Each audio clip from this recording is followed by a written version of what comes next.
Hello guys, once again I am here to teach you spoken English and in this class you will read imperative sentence. Actually आज पहला दिन है और पहला दिन मैं आपको पढ़ाऊंगा imperative sentence क्योंकि ये बहुत ही ईजी होता है। पहले दिन इसको आप पढ़कर समझ सकते हैं और दूसरे दिन से इस पर इंग्लिश बोलने की प्रैक्टिस भी कर सकते हैं, ठीक है। लेकिन it is very important and useful for spoken English. हम लोग अंग्रेजी बोलने में सबसे ज़्यादा इन्हीं सेंटेंसेस का प्रयोग करते हैं, ठीक है। तो इसके लिए आइए हम लोग समझते हैं। यहाँ पर हमारे पास एक सेंटेंस है जो है, ठीक, इसको हम लोग समझते हैं। इंपरेटिव सेंटेंस मतलब हो जाता है आदेशात्मक वाक्य। अगर हम किसी को आदेश देते हैं तो वो सेंटेंस कहलाएगा इंपरेटिव सेंटेंस, ठीक है। जब भी हम, जैसे एक सेंटेंस हमारे पास है यहाँ पे, दरवाजा बंद करो, मैंने कहा दरवाजा बंद करो, ये आदेश हुआ, इसको हम कहेंगे इंपरेटिव सेंटेंस। किसी को कोई कार्य करने के लिए हम लोग कहते हैं।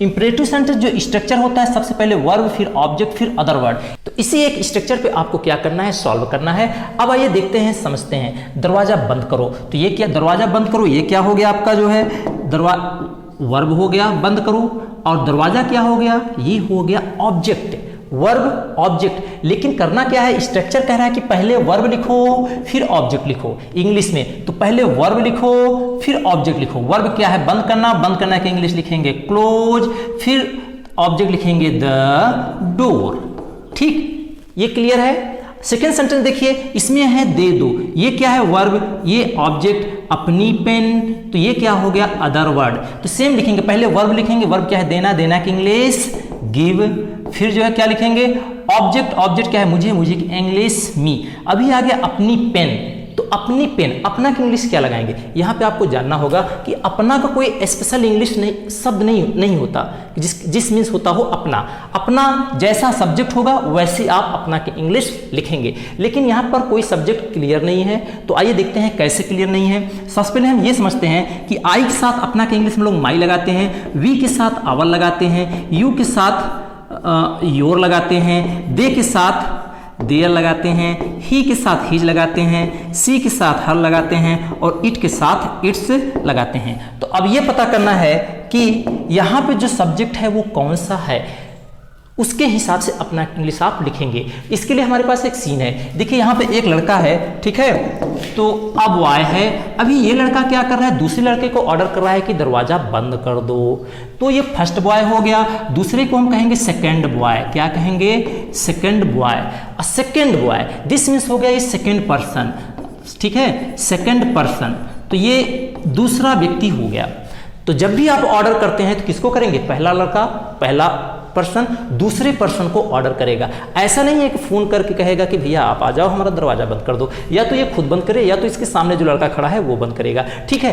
तो दिस मीन्स जो भी आपके आसपास होता है, जो भी आपके सामने होता है, उसी को आप ऑर्डर करके उसी को आप ऑर्डर करते हैं, ना कि दूसरे को। तो जो आपके सामने होता है उसे, वो होता है यू, वो कौन होता है, यू, और यू सेकेंड पर्सन कहलाएगा। और जितने भी इंपरेटिव सेंटेंस है, इसीलिए वो किसके लिए प्रयोग होता है, सेकंड पर्सन के लिए प्रयोग होता है। सेकंड पर्सन उसमें सब्जेक्ट होता है, ठीक है। देखिए आई भी, ये क्या है, फर्स्ट पर्सन, यू जो है सेकंड पर्सन, और ही सी इट और दे, ये सभी क्या है, थर्ड पर्सन है, ठीक। तो यहाँ पर सेकंड पर्सन ही सब्जेक्ट होगा। सेकंड पर्सन में कौन होगा, हिंदी में होगा तुम या फिर आप, दोनों के एक ही मतलब है, तो चाहे तुम लिखिए या आप। लेकिन ये क्या होता है, साइलेंट होता है, इसको लिखने की जरूरत भी नहीं है, ना भी आपको बोलने की जरूरत है, ठीक। इसका मतलब ये हो गया कि यहाँ पर आपका सब्जेक्ट जो है यू है। सब्जेक्ट जब यहाँ पे यू है तो आप यू के साथ जो है अपना की इंग्लिश क्या लगाएंगे, योर पेन, ठीक है। अभी मैंने बताया था कि यू के साथ अपना की इंग्लिश क्या लगाएंगे, योर, ठीक। तो इस तरीके से इसको आप सॉल्व करेंगे इंपरेटिव सेंटेंस। लेकिन अभी आगे देखते हैं, क्योंकि स्पेशल सेंटेंसेस इसमें आएंगे, उसको हम लोग आगे पढ़ के देखते हैं।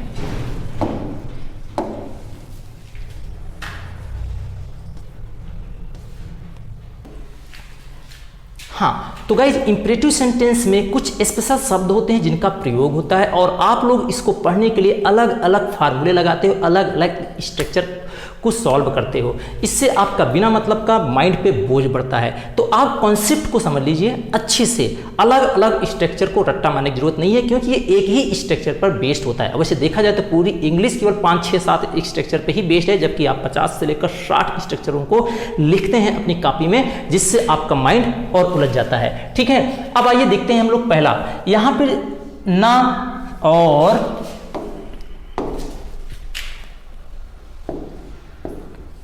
ना आया हुआ है और मत आया हुआ है। तो इंग्लिश में, हिंदी में जब ना या मत शब्द आए, ना या मत शब्द आए, तो वो सेंटेंस कहलाएगा निगेटिव। क्या कहलाएगा? निगेटिव। ठीक है, लेकिन वो ऑर्डर है। क्या है? ऑर्डर है। निगेटिव में ऑर्डर कब कर सकते हैं? प्लीज में भी इसका प्रयोग होता है, तो रिक्वेस्ट में भी ये आ जाएगा। ठीक है, अगर प्लीज और काइंडली का शब्द प्रयोग करते हैं तो ऐसे सेंटेंस स्पेशली क्या हो जाएगा? रिक्वेस्ट में आएगा। भले ही ऑर्डर हो, भले उसमें निगेटिव सेंटेंस हो, लेकिन रिक्वेस्ट में आएगा। और अगर नेवर और ऑलवेज का प्रयोग करते हैं तो ऐसे सेंटेंस का जो भाव निकलेगा वो निकलेगा जो है एडवाइस का।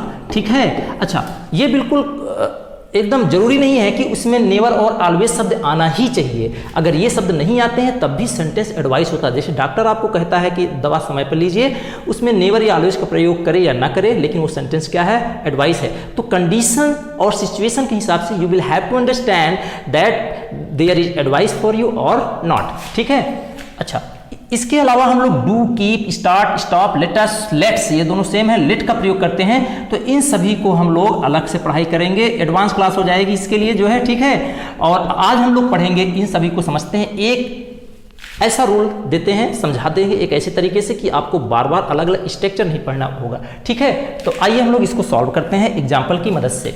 तो हाँ, तो फ्रेंड्स, हमारे पास कुछ सेंटेंस हैं। यहाँ पर एक मूल सेंटेंस है जिससे बाकी सभी सेंटेंस बने हुए हैं। तो पहले हम इस सेंटेंस को समझ लेते हैं, फिर इसको समझ लेंगे। ठीक है, तो आइए देखते हैं। हमारे पास एक सेंटेंस है जिसमें सबसे पहले देखते हैं लास्ट में जाकर देना शब्द आया हुआ है। ये क्या है? वर्ब। ठीक है, मुझे, ये क्या है? ऑब्जेक्ट। अभी ये जो बच गया, अब इसको हम अदर वर्ड में रखेंगे, वैसे ये भी ऑब्जेक्ट ही है। ठीक है, अब इसको जब हम ट्रांसलेट करेंगे तो हमारे पास स्ट्रक्चर है verb plus object plus other word. इसी स्ट्रक्चर पे सेंटेंस को क्या करना है? सॉल्व करना है। तो सबसे पहले आप लिखेंगे वर्ब। वर्ब क्या है? देना। देना की इंग्लिश हो जाएगी गिव। फिर क्या लिखेंगे? ऑब्जेक्ट। ऑब्जेक्ट क्या है? मुझे। मुझे की इंग्लिश हो जाएगी मी। फिर क्या लिखेंगे? Other word. अदर वर्ड क्या है? पैसे। तो पैसे की इंग्लिश लिख देंगे मनी। Give me money. ठीक है, यही मेन इसका रूल है। अब बाकी सेंटेंस में जो हम देखते हैं, यहाँ पे क्या है? इसमें मत आया हुआ है, दूसरे सेंटेंस में भी मत आया हुआ है, तीसरे सेंटेंस में शुरू में कृपया आया हुआ है, इसमें भी कृपया आया हुआ है, इसमें क्या है? कभी मत आया हुआ है। ठीक है, और इसमें सदैव आया है। अब आप अगर इन शब्दों को छोड़कर पढ़िए तो ये सभी सेंटेंस सेम हो जाते हैं।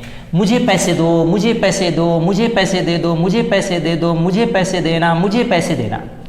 कोई डिफरेंट है? नो, सेम ट्रांसलेट आएगा गिव मी मनी। लेकिन इन शब्दों की वजह से ये सेंटेंस में क्या होगा? थोड़ा सा परिवर्तन होगा। अब वो हम यहाँ पर देखिए, अगर इंग्लिश में मत आया हुआ है तो मत के लिए आपको क्या लगाना है? डू नॉट लगाना है। और ये सभी शब्दों को इस स्ट्रक्चर के शुरू में क्या करना है? जोड़ना है, यहाँ पर ऐड कर देना है। ठीक, बाकी आपका रूल वही चलेगा, verb plus object plus other word. अब जैसे ये सेंटेंस है, सबसे पहले लिखिए डू नॉट, फिर गिव मी मनी।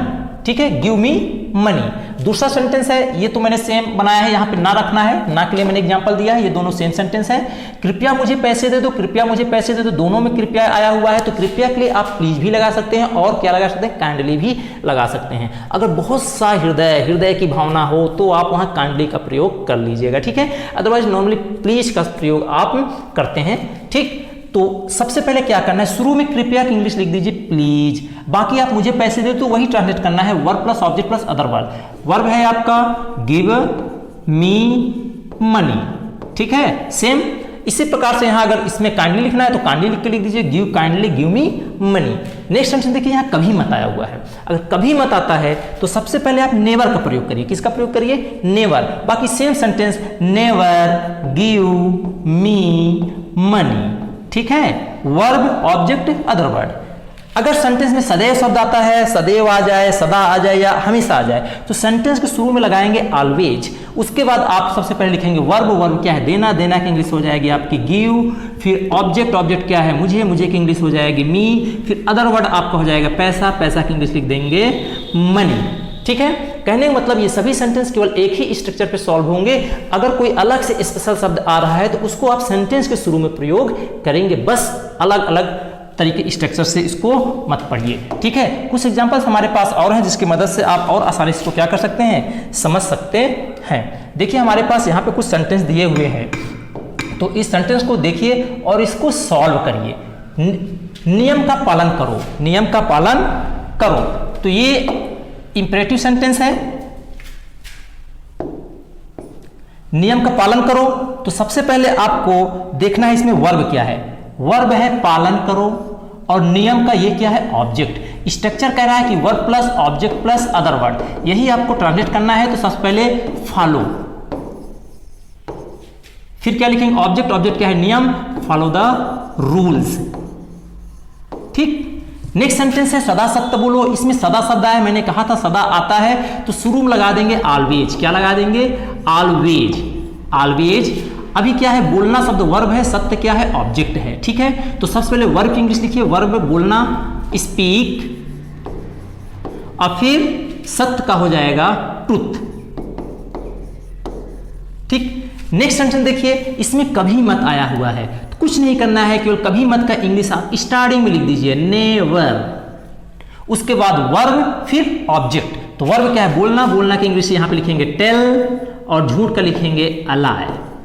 ठीक, और नेक्स्ट सेंटेंस में कृपया शब्द आया है सेंटेंस में, तो आप कृपया की इंग्लिश शुरू में लगा दीजिए प्लीज। अब बाकी सेंटेंस को सॉल्व करिए।